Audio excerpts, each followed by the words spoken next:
El Señor esté con ustedes. Y con tu espíritu. Evangelio de nuestro Señor Jesucristo según San Mateo.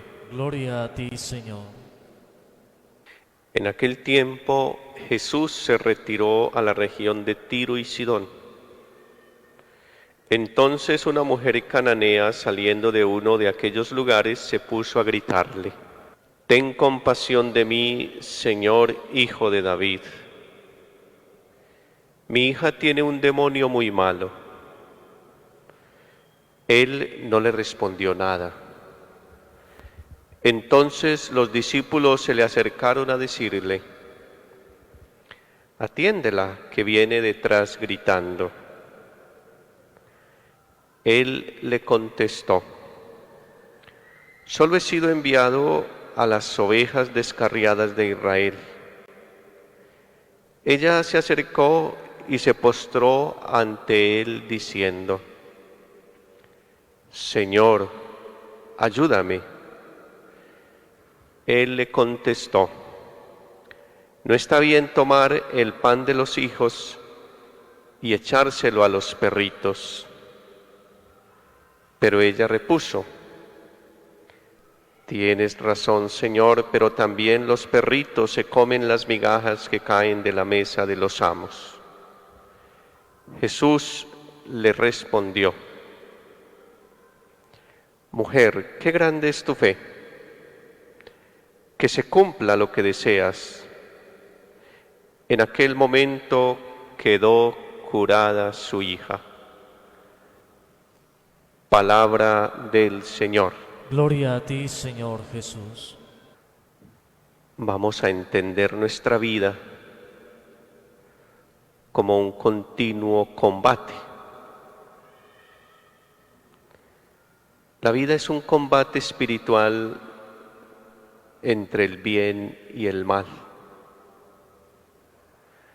Al interior de nosotros, en nuestros pensamientos continuos, tenemos que estar siempre combatiendo con aquellos pensamientos que llamamos malos, que en el fondo son aquellos pensamientos que nacen de nuestros deseos.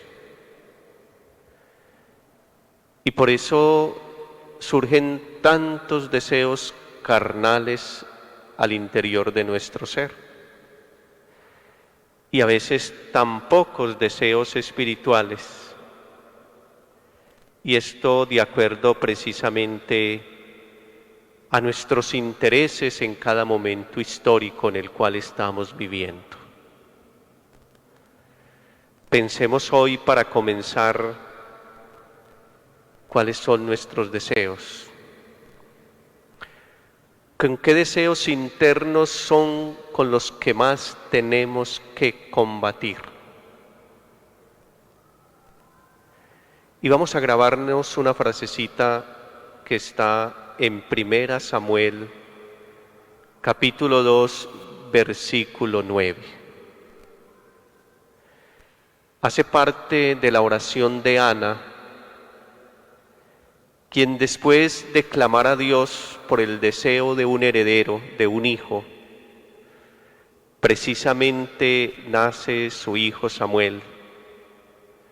Y ella, postrada ante el Señor, tiene una oración preciosa que prácticamente es la misma oración que pronuncia la Santísima Virgen María en el texto que nosotros llamamos el Magnificat. Y esa frasecita es: «El hombre no triunfa por sus fuerzas». Esa fue una de las convicciones que aprendió Ana cuando clamó al Señor y Dios le concedió el milagro de darle a su hijo Samuel. Nuestra vida, mis queridos hermanos y hermanas, es un continuo combate. Es un combate entre lo humano y lo divino. Es un combate entre el Satán y la gracia.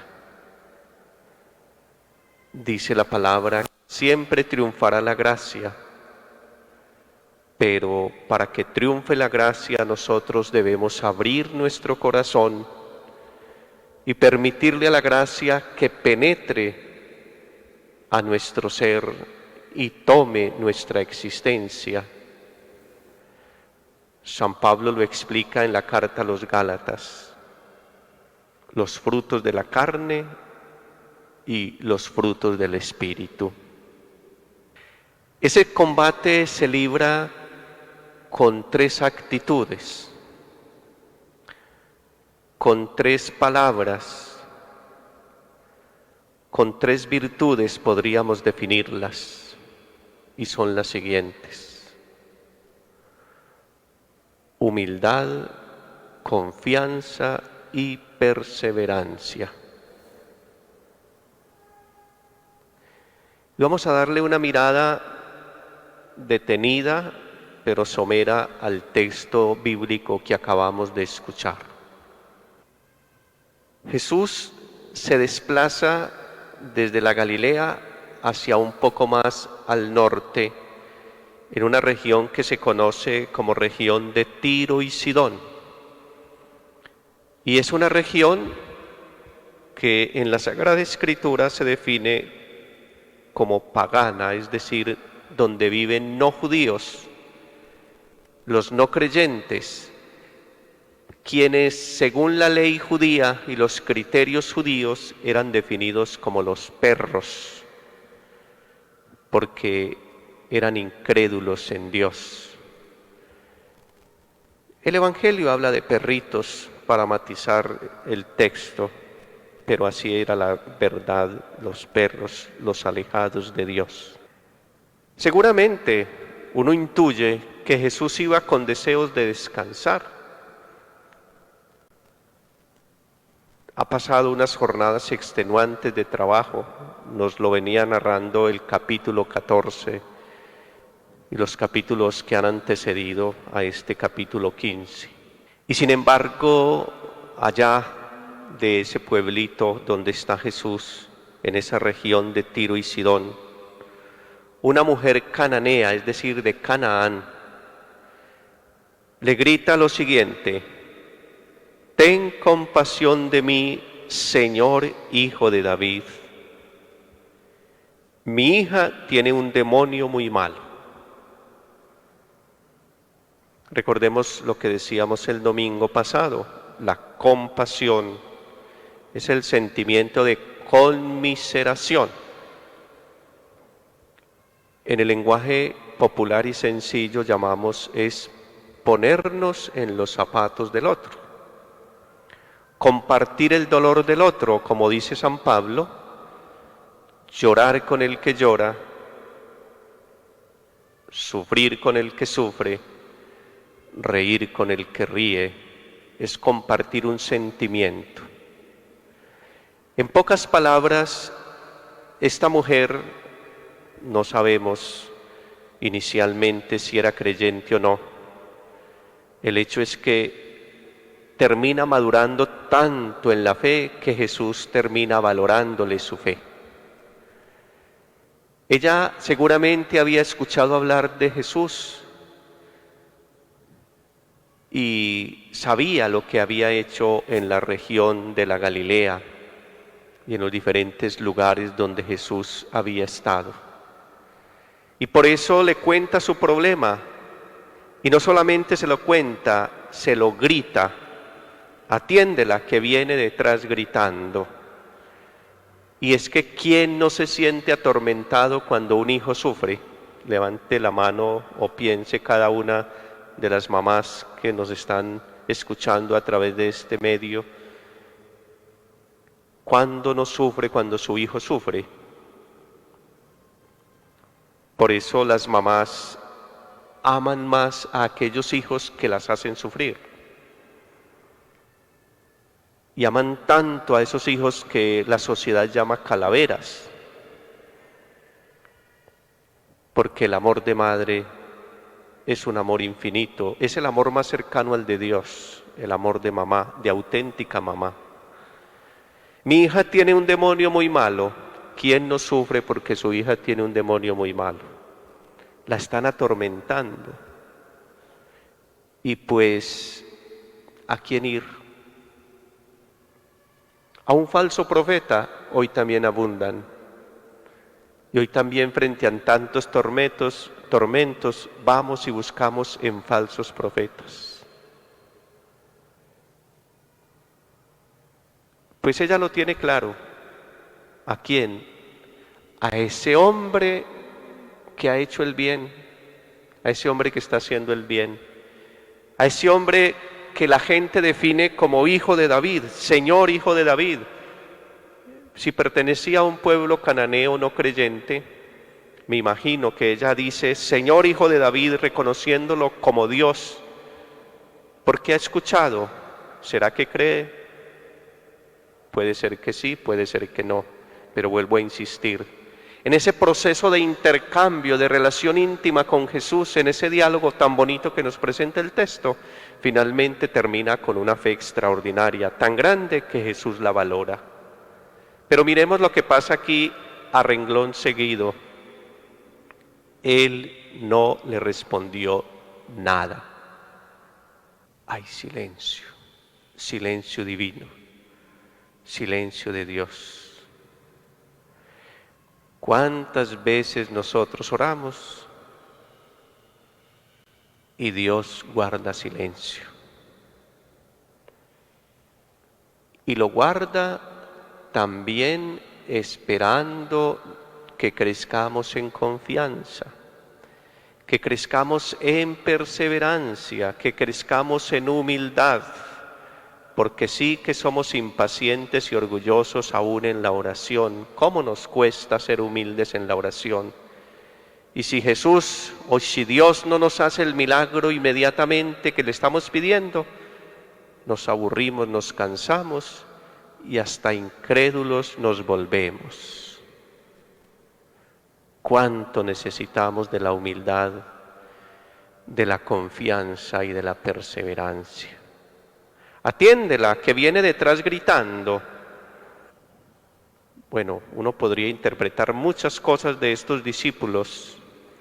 Al fin y al cabo, podríamos inclusive pensar que se incomodaban con ese griterío detrás. Imagínense ustedes una mujer gritando, parecía más endemoniada que su propia hija.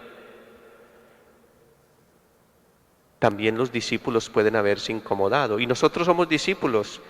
¿Cuánto nos incomodamos a veces con el sufrimiento de la gente? Una esposa que se incomoda con el sufrimiento de su esposo, un esposo que se incomoda muchísimo con el sufrimiento de su esposa. Los hijos, ¿cuánto se incomodan con las mamás enfermas? Es muy duro uno tener que levantarse a las 2 y 3 de la mañana para llevar a la mamá al hospital porque está enferma. Terrible.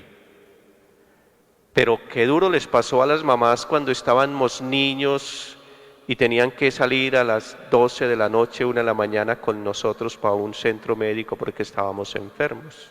¿Por qué nos incomodamos frente al sufrimiento del otro? No hay razón. Hoy por mí, mañana por ti. Atiéndela, que viene detrás gritando. Bueno, también podríamos hacer otra interpretación más positiva y propositiva de los discípulos, pero es que si uno se pone a mirar el recorrido de los discípulos en el crecimiento de la fe, fue muy lento, más lento que el de esta mujer. Tanto que Jesús regaña más a los discípulos por su falta de fe que a los paganos les valora su fe. Y eso a veces nos puede pasar a nosotros. Los que rezamos más, a veces somos más incrédulos. Porque a veces nos falta mucha humildad, mucha confianza y mucha perseverancia. ¿Cuánto tenemos que pedirle al Señor estas 3 virtudes? Ella se acercó y se postró ante él diciéndole, Señor, ayúdame. Esto es un clamor de angustia. Se acercó, acercarnos a Jesús, mis queridos hermanos, y cuánto lo necesitamos en este tiempo de pandemia. Cuánto lo necesitamos. Y no solamente en esa cercanía estructural religiosa, también en esa cercanía afectiva de mi corazón, de la de todos los días, del mundo cotidiano. San Juan de Ávila tiene una expresión muy linda, aprendámosla. Él dice, lo primero que tú tienes que hacer cuando te levantas es elevar una oración a Dios. Y entonces ese es el primer combate que le ganaste al maligno, porque ya tu pensamiento inmediatamente que despertaste se elevó a Dios. Porque el maligno está presto para meterle un mal pensamiento inmediatamente que despiertes. Pues tú le debes ganar. ¿Y cómo se gana? Abriéndole el corazón a Dios, porque no se nos olvide la frase inicial. El hombre no triunfa por su fuerza. El hombre no triunfa por su fuerza. Triunfa con la fuerza y la gracia divina. Bueno, el tiempo se nos fue y dejemos aquí porque tienen que ir a trabajar muchas personas que nos están también acompañando a través de las redes sociales. Vayámonos también con una frase final que es un elogio y que ojalá nosotros pudiéramos recibir ese elogio del mismo Dios. Qué grande es tu fe, que se cumpla lo que deseas. También nuestros deseos se cumplirán con la medida de nuestra fe. El hombre no triunfa por sus fuerzas, triunfa por la fe, por la gracia, que son dones. Nosotros dispongámonos para recibirlos, para que una vez que los recibimos, Dios, viendo nuestra humildad, nuestra confianza y nuestra perseverancia, cumpla y satisfaga nuestros deseos.